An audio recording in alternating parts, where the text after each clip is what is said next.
అమ్మ ఇవి చాలా సెన్సిటివ్ టాపిక్స్. నేను వచ్చింది మన శంకర ప్రసాద్ గారి సినిమా గురించి ప్రమోట్ చేయడానికి వచ్చాను. దీని గురించి నేనేం మాట్లాడినా నేను చెప్పాలనుకుంది ఏంటంటే అమ్మ, ఏ టు జెడ్ తీసుకుంటే ఏ మీద నేను మాట్లాడితే బి నుంచి జెడ్ వరకు ప్రాస్పెక్టివ్స్ ఉంటాయి, ఇన్ని ఒపీనియన్స్ ఉంటాయి. సో నేను సినిమా గురించి వచ్చాను, నేను డైరెక్టర్, నా సినిమా గురించి ప్రమోట్ చేయాలి. వాళ్ళ మీద 100 ఒపీనియన్స్ ఉంటాయి ఆ కాంటెంట్స్ మీద. సో కొంతమంది ఒకలా అంటారు, కొంతమంది ఒకలా అంటారు, కొంతమంది ఒకలా ఉంటారు.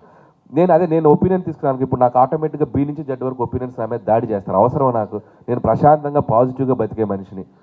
సో అందరూ ఎవరికి నచ్చినట్టు వాళ్ళు బతుకుతారు లైఫ్లో, ఎవరికి నచ్చినట్టు వాళ్ళు ఒపీనియన్స్ చెప్తారు. నాదేంటంటే నా పద్ధతి ఏంటంటే నా పని నేను చేసుకుంటూ పోతా. నా వల్ల ఎవరైనా బాధపడితే దానికి రియాక్ట్ అవుతా, నేను ఎవరైనా బాధపడితే వాళ్ళకి సంజాయిషి చెప్తా, అంతే తప్ప అన్ని టాపిక్స్ మీద మన ఒపీనియన్స్ ఇవ్వటం ప్రతి సందర్భంలో కరెక్ట్ కాదని నా ఫీలింగ్ అమ్మా.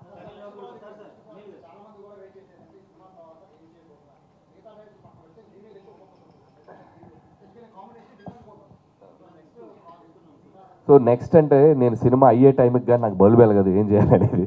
సో నా తాపత్రం ఏమంటే, సో భగవంత్ కేసరి లాంటి ఒక డిఫరెంట్ జానర్కి వెళ్ళి ఒక అద్భుతమైన డ్రామా ఫిల్మ్ చేసిన ఆ సినిమాకి ఒక నేషనల్ అవార్డు వచ్చింది. సో ఎంటర్టైనర్స్ చేస్తూ మధ్యలో ఏదైనా ఒక ఎక్స్పెరిమెంటల్ ఫిల్మ్, ఒక మంచి డ్రామా ఫిల్మ్ చేయాలని నేను ఎప్పుడు అనుకుంటాను. సో అది ఎప్పుడు చేయాలనేది ఆ వెళ్ళే ప్రాసెస్లోనే తెలుస్తుంది. ఇప్పుడు ఆడియన్స్ సంక్రాంతికి వస్తున్న తర్వాత వాళ్ళు ఇచ్చిన రిజల్ట్కి మళ్ళీ వాళ్ళని ఎంటర్టైన్ చేద్దామని మళ్ళీ ఈ సినిమాతో వచ్చాను. రేపు ఈ సినిమా కూడా అద్భుతమైన హిట్ అయితే సరే ఇంకొకసారి వాళ్ళని మళ్ళీ ఇలా అనిపిస్తుంది బ్రెయిన్కి. సో అది వెళ్ళే ప్రాసెస్లో ఎక్కడ బ్రేక్ ఇవ్వాలి, ఎక్కడ పాజ్ ఇచ్చి ఇంకొక జోనర్ ట్రై చేయాలనేది వెళ్ళే ప్రాసెస్లోగానే అర్థమవుద్ది. సో ఖచ్చితంగా ఈ సినిమా రిలీజ్ అయ్యి మీరు ఇచ్చే వర్డిక్ట్ని బట్టి, మీరు ఇచ్చే రిజల్ట్ని బట్టి మళ్ళీ నా నెక్స్ట్ సినిమా ఏం చేయాలనేది డిసైడ్ అవుతాను.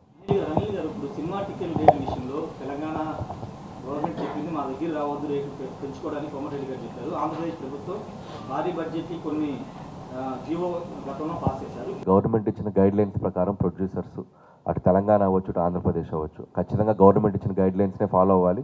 వాళ్ళు ఎలాంటి గైడ్ లైన్స్ ఇస్తే ఆ గైడ్ లైన్స్ పట్టుకొని ముందుకు వెళ్ళిపోతారండి.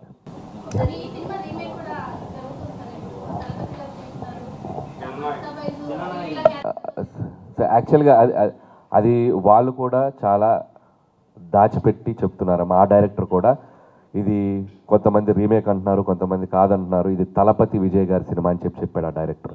సో ఈ సినిమా రిలీజ్ అయ్యే వరకు దాన్ని అలాగే ట్రీట్ చేద్దాం. ఇది తలపతి విజయ్ సినిమా, ఆయన సినిమా. నేను విజయ్ గారిని కూడా 2 times కలవటం జరిగింది వారీసు ఫిల్మ్ షూటింగ్ జరిగేటప్పుడు. సచ్ ఎ సూపర్ జెంటిల్మెన్ ఆయన. అండ్ ఆయన పొలిటికల్గా వెళ్తూ ఆయన నటిస్తున్న ఆఖరి చిత్రం. సో దాంట్లో నా పాత్ర ఉందా లేదా అనేది రేపు రిలీజ్ అయ్యాక తెలుస్తుంది. రిలీజ్ అయ్యాక డెఫినెట్గా అదేంటో అందరికీ తెలుస్తుంది. వాళ్ళు దాన్ని ఎలా ట్రీట్ చేశారు, ఎలా చేశారు అనేది అప్పుడు మాట్లాడటం కరెక్ట్ అమ్మా. సో సినిమా ముందు వరకు మాత్రం డోంట్ గివ్ ఇది ఆ రీమేకా ఈ రీమేకా కాకుండా దాంట్లో వాళ్ళు ఏం చేశారు అనేది రిజల్ట్ తర్వాత మీరు చూస్తే అర్థమవుతుంది. సో ఇది అప్పటి వరకు ఇది తలపతి విజయ్ ఫిలిం అంతే.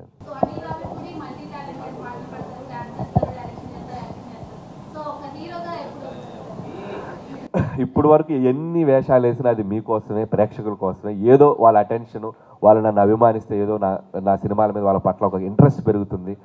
సో అనేది ఎప్పుడు నా కోరికమ్మ. అండ్ ఇన్బిల్ట్ ఒక క్రేజీ ఫెలో నేను. సౌండ్ వస్తే ఆగలేను, మ్యూజిక్ వస్తే ఆగలేను. సో బేసిక్గా నా నేచర్ అదే, నవ్వుతూ ఉంటా, నవ్విస్తూ ఉంటా. And I carry my self, నేను ఎలా ఉన్నాను అలాగే ప్రజెంట్ చేస్తా. ఇక హీరో అంటారా, అది ఇప్పట్లో ఆలోచన లేదు. సో యాజ్ ఆఫ్ నౌ డైరెక్టర్గా మంచి పీక్లో ఉన్నాను, మంచి పాజిటివ్ ఫేజ్లో ఉన్నాను. లెట్స్ సీ, ఫ్యూచర్ డిసైడ్ చేస్తుంది ఏమవుతుంది. నన్ను ఇలాంటి కాంప్లికేట్ క్వశ్చన్లు అడుగుతున్నాను మీరు? ఇప్పుడు నేను అసలు హీరోగానే ఫిక్స్ అవ్వలేదు, అప్పుడే మీరు హీరోయిన్ డిసైడ్ చేస్తున్నారు.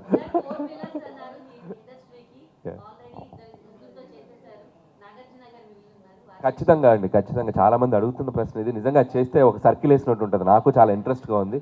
చూద్దాం, ఇంకా ఈ 2-3 yearsలో ఎప్పుడైనా అలాంటి కాంబో కుదిరితే ఖచ్చితంగా చేస్తానండి. అదే ఖచ్చితంగా. మీరే మంచి కథ ఉంటే ఇవ్వండి, మంచి ఐడియా. హలో బ్రదర్ లాంటి ఫిల్మ్ ఖచ్చితంగా నాగార్జున గారితో డెఫినెట్గా అవకాశం వస్తుంది. సో భీమ్స్ సంక్రాంతికి వస్తున్నానికి ఒక సెన్సేషన్ చేశాడు. ఈసారి కూడా ఆల్రెడీ రిలీజ్ అయిన 2 songs కూడా బ్యూటిఫుల్గా ట్రెండ్ అవుతున్నాయి, అద్భుతంగా. And I'm so happy. And ఈసారి బ్యాక్గ్రౌండ్ మ్యూజిక్ కూడా భీమ్స్ నుంచి చాలా బాగా రాబోతుంది. అండ్ రికార్డింగ్ కూడా బాగా చేస్తున్నాడు. పాటలు అన్నీ బాగుంటాయి. ఆల్రెడీ ఒక ఇంట్రడక్షన్ సాంగ్, సర్ప్రైజ్ సాంగ్ ఉంది హీరో గారిది, చిరంజీవి గారిది. అది మీరు చూస్తే షాక్ అయిపోతారు, సర్ప్రైజ్ అయిపోతారు. అండ్ ఆల్రెడీ చిరంజీవి గారి గురించి ఏంటి ఇలా ఉన్నారనేది ఒక షాక్ అయితే, ఏంటి ఎంత ఎనర్జీగా ఉన్నారు, ఎంత ఎనర్జీగా డ్యాన్స్ చేశారనేది అది ఇంకో సర్ప్రైజ్ షాక్ అవుద్ది. ఆ ఇంట్రొడక్షన్ సాంగ్ అది త్వరలో రిలీజ్ చేయబోతున్నాం. సో 4 పాటలు అద్భుతం. అండ్ సినిమా లోపల 2-3 బిట్ సాంగ్స్ కూడా ఉన్నాయి, అవి అద్భుతంగా ఉంటుంది, మ్యూజికల్గా ఉంటుంది. ఈసారి ఎంటర్టైన్మెంట్తో పాటు అద్భుతమైన డ్రామా కూడా ఉండబోతుంది. బ్యూటిఫుల్ క్యారెక్టరైజేషన్స్, ఎమోషనల్ డెప్త్, అన్ని రకాలుగా యాక్షన్, ఫ్యాన్స్కి కావాల్సిన beautiful action and mass elements ఉంటాయి.